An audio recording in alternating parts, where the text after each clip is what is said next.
Sebanyak 45 paket bantuan diserahkan ke Posyandu Bougainville Puskesmas Sudiang, Kecamatan Biringkanaya, Kota Makassar untuk pencegahan stunting pada anak.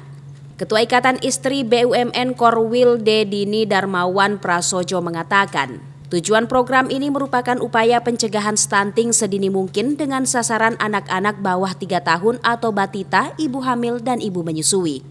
Kota Makassar dipilih karena menurut hasil survei status gizi Indonesia Kementerian Kesehatan pada tahun 2022, stunting di Kota Makassar mencapai 27,2% dan menjadi kota yang masuk dalam peringkat 10 stunting tertinggi di Sulawesi Selatan.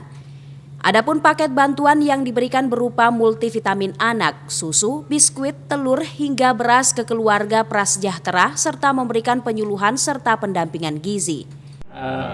Ada beberapa orang yang ibu-ibu akan memberikan sumbangsinya kepada mereka yang berdampak stunting.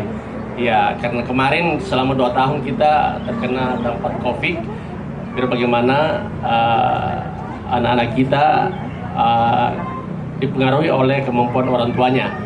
Jadi mereka stunting bukan karena ini, mungkin juga pengaruh dari penghasilan orang tuanya yang tidak mempunyai pekerjaan, atau ada juga anak-anak yang tidak diinginkan oleh orang tuanya.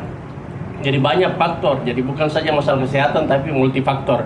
Makanya selama ini kita intervensi dengan lintas sektor dari kelurahan, kecamatan, Pemkot, semua berkolaborasi untuk menurunkan angka stunting.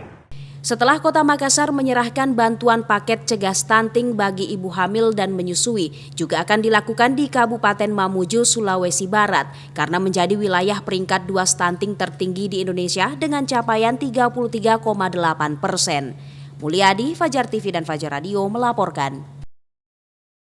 Terima kasih telah menonton. Jangan lupa subscribe, like, comment, and share. Saksikan terus informasi terbaru dengan menekan tombol lonceng hanya di channel Fajar TV.